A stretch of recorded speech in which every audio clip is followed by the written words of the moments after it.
Bismillahirrahmanirrahim.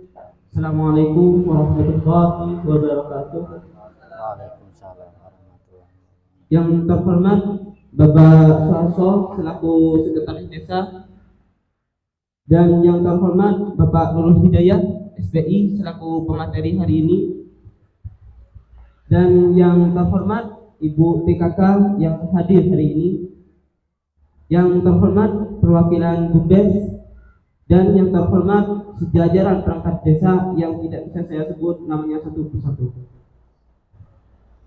dan yang terhormat peserta KKN serta mahasiswa-mahasiswi yang hadir di hari ini. Pertama-tama marilah kita panjatkan puji syukur atas kehadiran Allah Subhanahu wa taala yang telah kita berikan rahmat kesehatan yang bisa kumpul pada hari ini. Salawat serta salam yang tercurah limpahkan kepada Nabi Muhammad sallallahu alaihi wasallam yang kita nanti syafaatnya di hari akhir nanti. Bapak Ibu yang saya hormati, dalam kesempatan hari ini saya mewakili mahasiswa dan mahasiswi KKN Winhas Jember untuk menyampaikan sepatah dua kata sebagai pembukaan sosialisasi pada hari ini.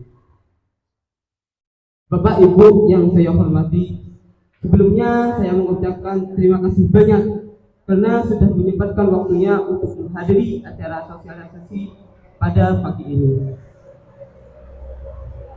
Dan tak lupa terima kasih pula kepada kepala desa dan segenap jajarannya yang sudah memfasilitasi tempat di Sumbersari ini, tepatnya di Balai Desa.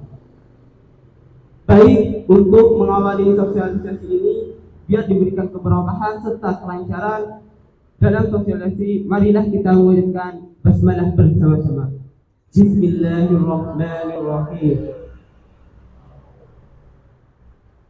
Nah, tujuan sosialisasi pengelolaan sampah di sini ialah sejalan dengan sebuah limbah atau sampah limbah yang dihasilkan dari suatu proses atau dapat dikelola menjadi sesuatu yang layak ekonomis.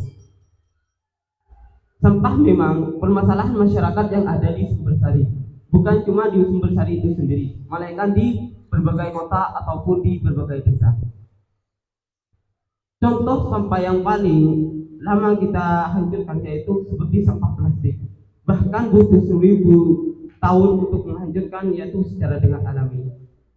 Maka dengan itu kita jangan membuang sampah sembarangan di selokan ataupun di jalan-jalan. Jalan yang paling optimis kita ambil yaitu kita mengambil dengan pengolahan sampah ini. Bisa dengan cara dibakar, itu cara yang paling efektif, tapi dalam kesehatannya itu tidak efektif. Karena kenapa? Karena semakin sampah itu dibakar, maka semakin banyaklah penyakit ataupun semakin pengawetannya itu semakin sulit. Jadi kita bisa berpola pikirnya, kita diubah. Dengan apa? Dengan kita sampah plastik itu diolah, ya dengan kita jual atau kita bisa memilah antara sampah plastik organik dengan sampah plastik non organik.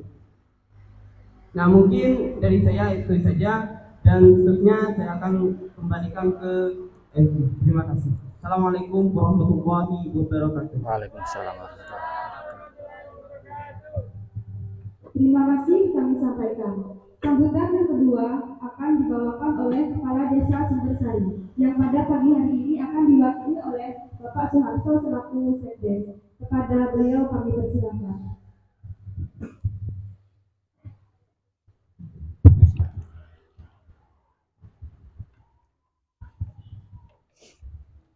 Bismillahirrahmanirrahim. Assalamualaikum warahmatullahi wabarakatuh. Waalaikumsalam warahmatullahi wabarakatuh. Yang dihormati Ketua KKN Unikas Berjubel, Bapak Harjono, Bapak Ulun, dan juga berjubel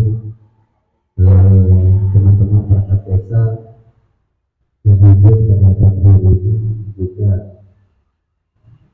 ketua tim penjaga desa Sumbersari atau yang mewakili adik-adik muda dan juga KKN Vietnam.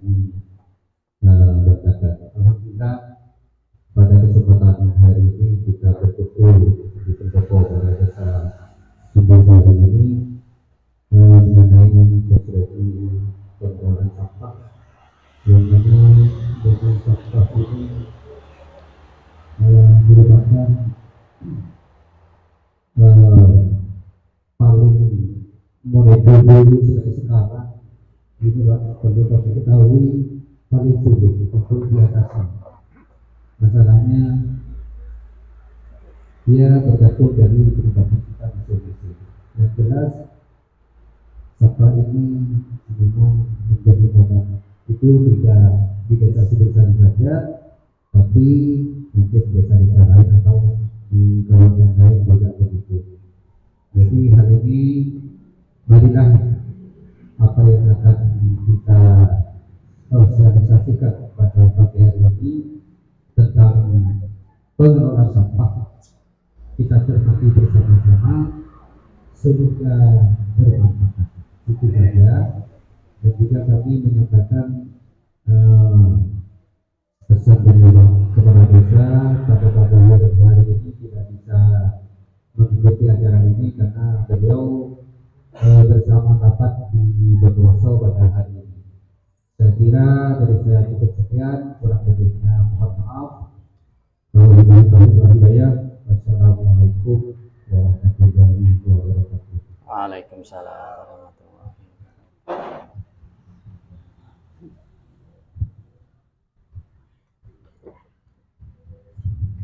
Terima kasih kami sampaikan. Acara yang ketiga yakni sosialisasi pengelolaan sampah yang pada hari ini akan dibawakan oleh Bapak Nurul Hidayah SPI. Kepadanya kami persilakan. Bantu ya, bantu. Oh iya mau.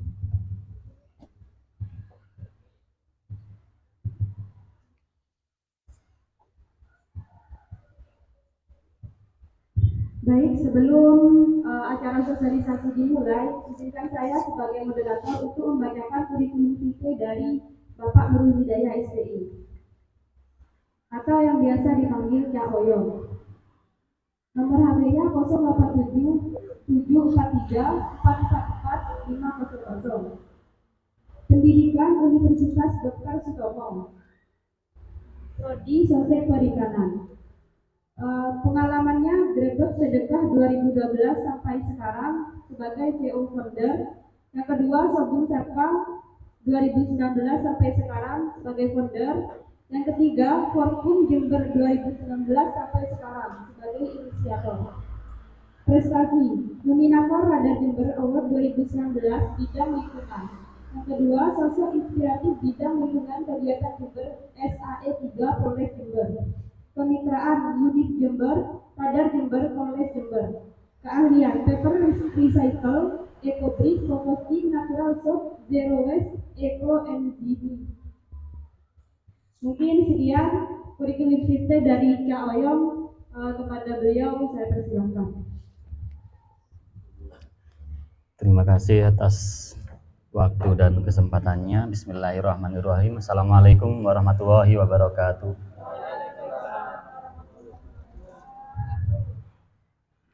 Dan goreng lake tak mancing tak nyaman. Bassnya bisa dikecilin nggak? Dikit. Terlalu ngebas.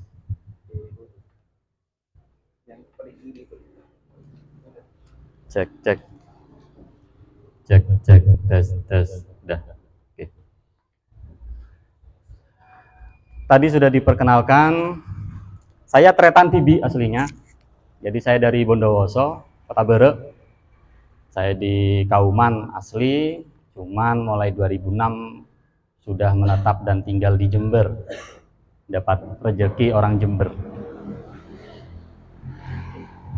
Tadi Pak Sekdes sudah menyampaikan bahwa sampah itu momok.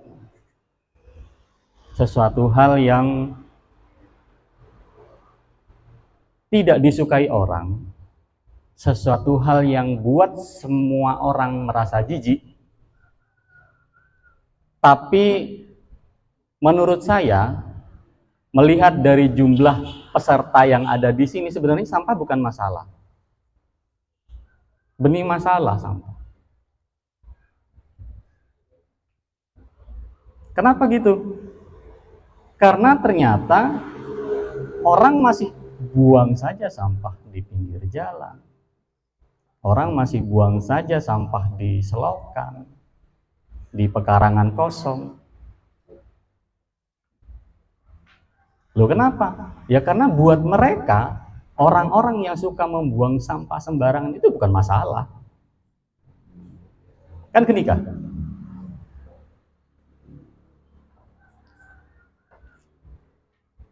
Oke. Pertanyaan, kenapa sih sampah harus dikelola? Jadi, sampah itu adalah semua hal atau sisa konsumsi kita yang ternyata disebut sampah karena belum memiliki nilai manfaat buat kita. Contoh, ngapun. Kalau kita habis minum aqua, minumnya berapa lama? Paling ngabit 10 menit, paling ngabit. Dan setelah itu, botolnya diapakan? Dibuang. Kenapa? Karena kita merasa ini sudah tidak bermanfaat botolnya. Itulah disebut sampah. Sama juga seperti makanan seperti ini. Setelah dimakan, nikahnya buang. Karena buat kita masih belum tahu apa manfaatnya nikah. Seperti yang tadi saya sampaikan bahwa masa iya sampah jadi momok? Wong sebagian orang ngerasa bahwa sampah itu bukan masalah kok. Kita kan membuang tuh di sini. Ngapunten, habis ngerokok, kita buangnya di mana? Karena buat kita itu bukan masalah. Karena kita tidak pernah merasa bahwa itu masalah. Jadinya kita buang sembarang. Kalau misalnya kita naik, paling sering saya ngelihat kita sering naik kendaraan. Naik mobil, ada orang naik mobil, habis makan, buka, buang.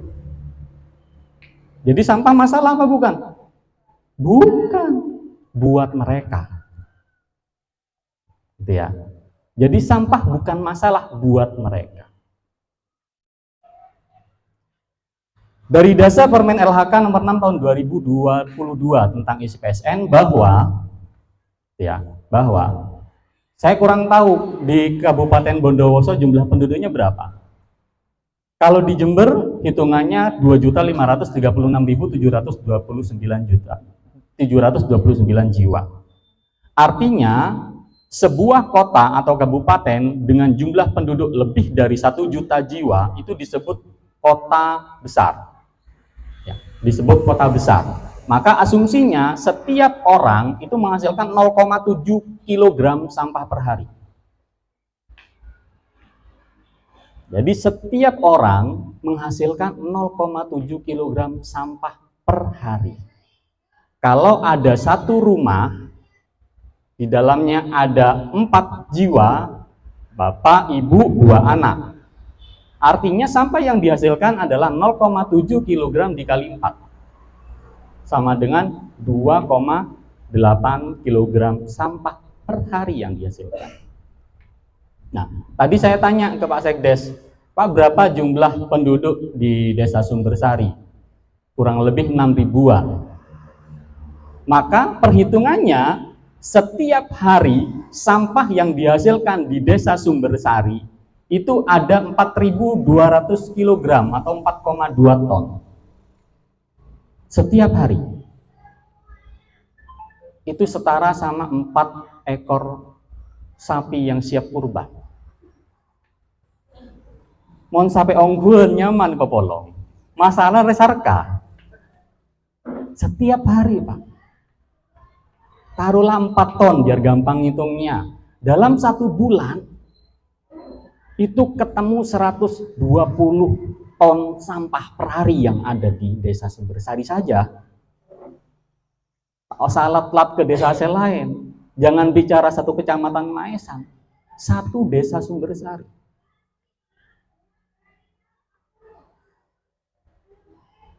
Kenapa begitu? Karena saya sudah pernah menghitung sampah yang saya hasilkan sendiri. Dan rata-ratanya memang antara 0,5 sampai 0,7 kg sampah yang dihasilkan. Komposisinya, jadi ternyata menurut KLHK itu Kementerian Lingkungan Hidup dan Kehutanan, itu komposisi sampah berdasarkan sumbernya, rumah tangga menghasilkan sampah kurang lebih 46%. Tertinggi setelah pasar. Gitu ya, tertinggi setelah pasar. Jadi paling banyak komposisi sampah yang dihasilkan itu memang dari rumah tangga. Nah, sayangnya di Desa Sumbersari ini masih tidak ada pengolahan sampah sama sekali. Bukan hanya Desa Sumbersari sebenarnya, hampir semua desa itu tidak ada pengolahan sampah sama sekali. Saya di DLH Kabupaten Jember, Bapak. Saya tahu di Kabupaten Bondowoso juga sama, bahwa mereka di petugas DLH itu mayoritas hanya lingkup kota saja. Di Maesan terdekat fasilitasnya hanya ada di pasar. Itu pun hanya pakai amrol. Amrol itu kapasitasnya 6 kubik. 6 kubik kalau dikalikan dihitung pakai kilo kurang lebih 1,2 ton. 1.200 ton sampah saja. Itu yang dihasilkan dari pasar. Kalau di sini ngampung, jelas tidak boleh. Ya kan? Tidak boleh memang. Karena kalau di desa numpang tempat sampahnya di pasar, itu otomatis sampah pasarnya justru tidak terangkut. Gitu. Yang umum dilakukan oleh masyarakat di desa adalah dibuang di Jugangan biasanya, ke Belobeng, ya, ke Becureng. Itu umum sudah di mana-mana. Kalau di desa masih enak, Pak. Tanahnya luas-luas. Kalau di kota, apalagi di perumahan, kosong lah, kudu majer urunan. Di sini masih enak. Umumnya memang dibuang di jurang katanya. Yang paling sering juga dibakar. Paling sering sudah. Sampah apapun jadi satu, bakar sudah.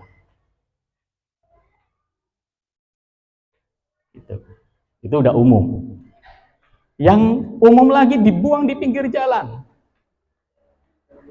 Di pinggir jalan sudah, sampean cek sudah, saya yakin pasti ada di Desa Sumbersari, di pinggir jalan.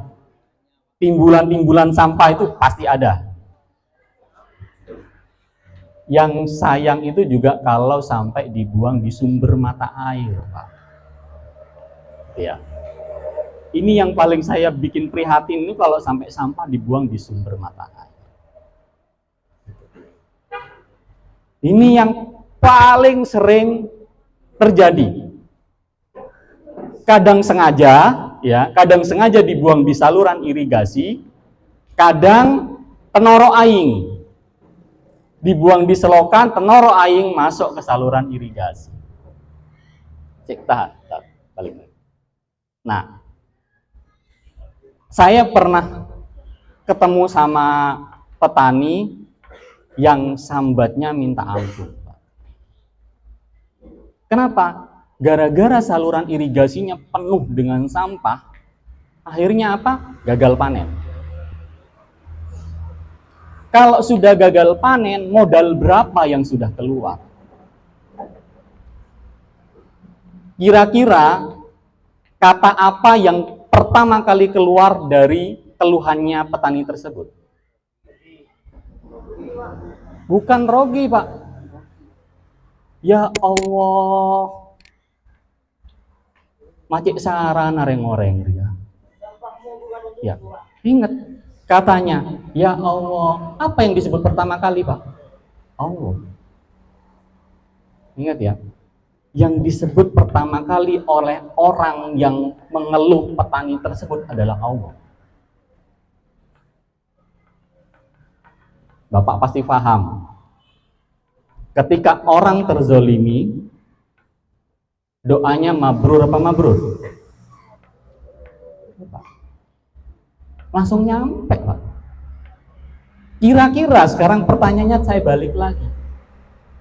Buat orang yang buang plastiknya kemudian menjadi penyebab saluran irigasi macet lalu menyebabkan gagal panen, zolim apa zolim, Pak? Zolim, Pak. Kalau sudah zolim, Pak, ngapunten nggih, seporang.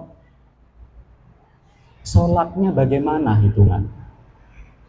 Ibadahnya setiap hari itu bagaimana hitungan? Kita sering tanpa sadar, kita wong kok bojong, Cong. Wong kok ke masjid mesti mon bojong. Tapi yang paling dilupa sama orang bahwa hubungannya bukan hanya hablum minallah, tapi hablum minan nas. Hablum minal makhluk. Bukan cuma sama manusia saja, sama makhluk-makhluk yang lain. Loh, makhluk yang lain hidup loh, Pak. Tanaman-tanaman yang kita tanam itu makhluk hidup loh. Cacing tanah yang ada di dalam tanah itu makhluk hidup. Apakah mereka tidak berzikir? Berzikir, Pak. Apakah tidak berdoa? Berdoa.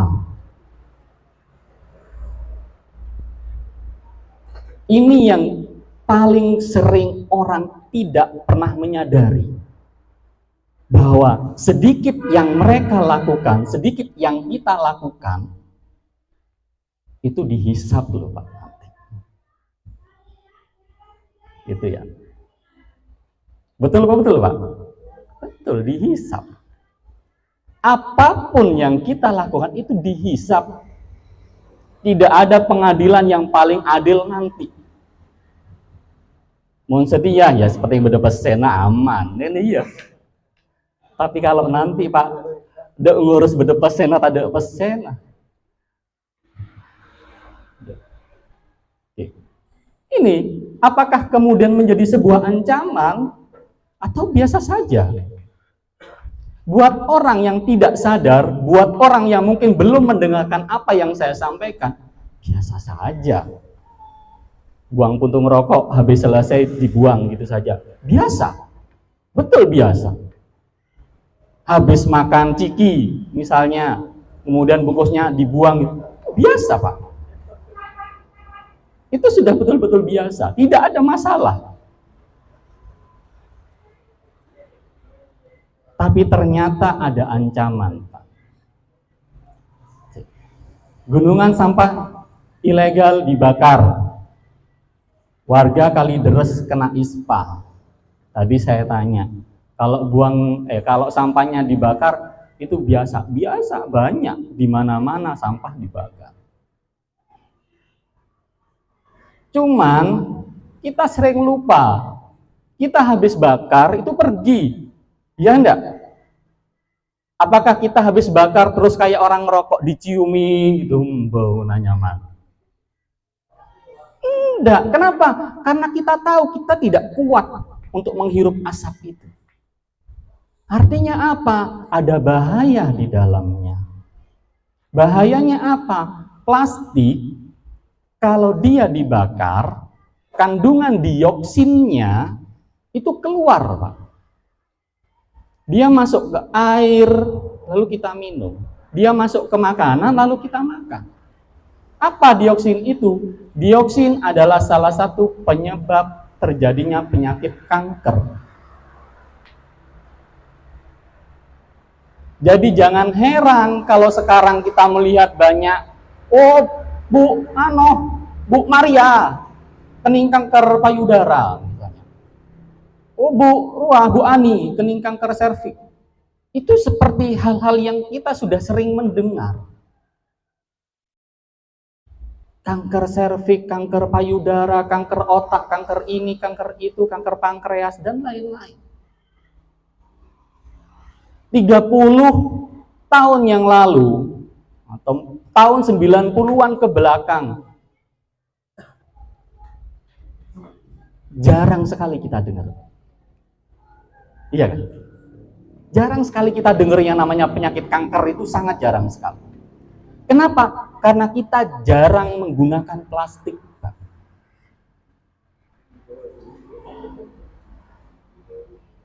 kui daun penongan mon terater mon setian je prei styrofoam. Nabang apa? Nabang praktis, nabang nyaman, nabang gampang. Kui styrofoam, kui kardus dalam bedemi kana. Jarang mungkin nyongok orang terateran kui tenongan. Apa boleh sedet ngodeten, todus. Gengsi. Itu yang terjadi. Gagal panen karena pendangkalan sungai dipenuhi sampah. Banyak yang model gagal panen karena sampah. 31 sumber mata air di Kabupaten Klaten kering. Kenapa? Sampah. Jadi sekarang kita tuh seperti lucu gitu ya. Hidup sekarang itu seperti lucu. Ketika musim hujan kita kena banjir, ketika musim kemarau kita kekeringan. Lucu apa enggak? Hujan kita banjir, pas kemarau kering. Loh, kemana air hujannya itu?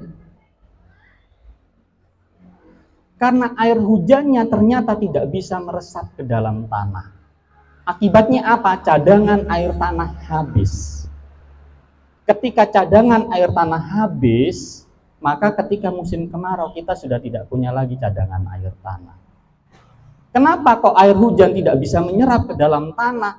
Karena tanahnya sudah banyak plastiknya. Ngereng pon gali tanah. Sampean gali tanah sudah, pasti nemu plastik. Saya bisa jamin tuh pasti nemu plastik. Mau plastik yang masih utuh atau plastik yang sudah serpihan-serpihan.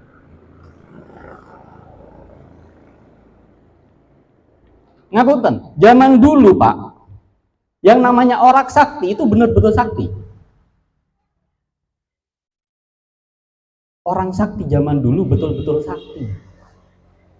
Kenapa? Ketika dia mendengar, tiba-tiba kadang katanya, marena beda saya datang. Beda tamoi marena datang. Kok bisa tahu? Jadi di dalam tanah itu ada kandungan elektromagnetik, Pak. Kandungan elektromagnetik yang bisa menyebabkan kepekaan telinga kita. Mohon setia saking benyan, kira ngeding aja lah. Tapi di dalam tanah itu ada kandungan elektromagnetik yang bisa menyebabkan kepekaan kita. Mendengarkan sekian puluh kilometer itu kita bisa tahu. Tapi kalau sekarang Pak terhambat sama plastiknya, tanahnya sudah banyak kena plastik, tak bisa boleh. Yang jadi korban Pak, coba lihat itu. Ada burung yang paruhnya itu kena rokerna songot, cokorna songot. Paruhnya Pak, ya itu burung, saya salah Mas. Yang di sebelahnya lagi itu kena segel, ini ada segel botol Pak, kena segel botol. Dan yang kena segel botol itu bukan cuma burung, itu di bawahnya lumba-lumba juga kena segel botol. Di bawah kanan pojok itu penyu yang hidungnya kemasukan sedotan. Mak bisa nemu dari di penyore. Hidungnya kemasukan sedotan. Ada yang pernah antigen enggak? Antigen ya. Enak enggak dimasukin? Berapa menit sih dimasukin? 1 menit ada? Enggak sampai 1 menit ya? Penyu itu hidungnya kemasukan sedotan itu berapa tahun? Sedotan yang biasanya kita minum itu, kita biasanya minum aqua gelas itu, kemudian sedotannya serutan, gitu selesai kita buang. Mak bisa nyar-nyar depak ke penyo, Pak? Bisa. Bukan karena kita ada di Maesan ini kemudian tidak sampai ke laut, nyampe, Pak. Air yang ada di Maesan ini turunnya tetap ke laut, Pak. Tak kira ngelang. Apapun yang ada di sini itu nyampe ke laut. Sampah, tadi Masnya bilang bahwa sampah plastik itu bisa sampai 1000 tahun buat terurai. Bukan cuma 1000 tahun. Styrofoam itu adalah salah satu bahan yang tidak bisa terurai sampai kiamat. Gitu ya. Styrofoam salah satu bahan yang tidak bisa terurai sampai kiamat. Kita jangan ngomong 1000 tahun karena kita tidak pernah tahu kiamatnya itu kapan. Sampai kiamat. Kalau kiamatnya mungkin masih 10.000 tahun lagi, ya sampai kiamat. Sampai bumi dihancurkan itu baru hilang semua. Termasuk pembalut dan popok. Jadi pembalut dan popok bayi termasuk adalah salah satu jenis yang tidak bisa terurai sampai kiamat. Kalau yang lain masih ada jangka waktunya. Untuk merokok itu masih 10-12 tahun buat terurai. Ibu-ibu pernah ke Indomaret atau Alfamaret? Dapat kantong kresek yang ada tulisannya kresek ini bisa hancur gitu. Percaya? Itu bukan hancur. Itu pecah. Jangan pernah lihat kantong kresek yang kelamaan dijemur di bawah matahari kemudian jadi serpihan. Persis seperti itu. Apakah itu menghilang? Tidak. Itu yang kemudian dinamakan oleh orang-orang itu yang namanya mikroplastik. Dan ada sebuah penelitian dari salah satu NGO yang ada di Gresik, NGO Ekoton namanya. Mereka meneliti 100 manusia, 100 fesesnya, kotorannya. Kotoran manusia itu diteliti. 100 itu. 80%-nya mengandung mikroplastik.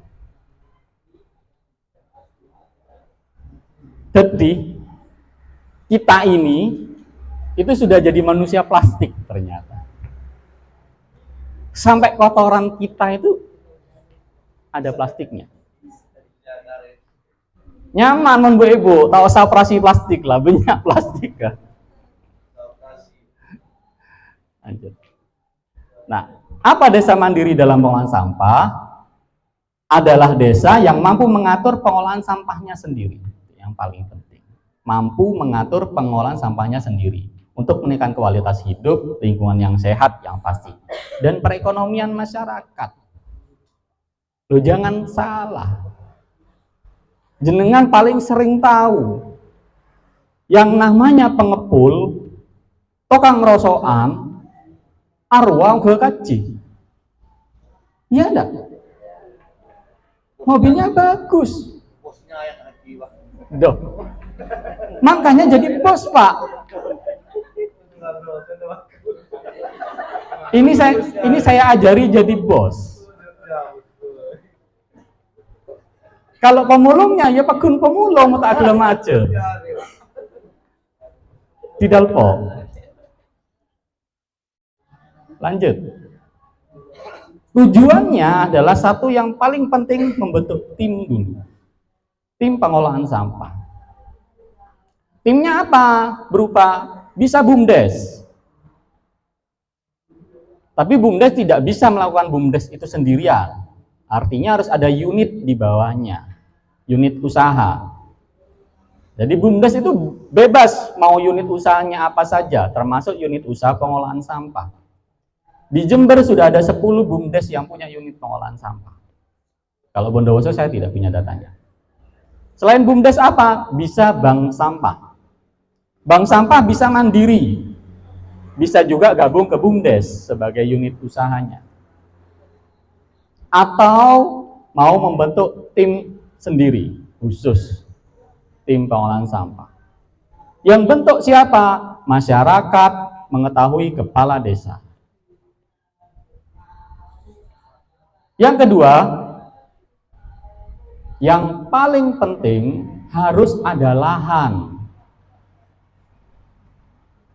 Lahannya seberapa besar? Lahannya minimal 200 meter persegi. Supaya bisa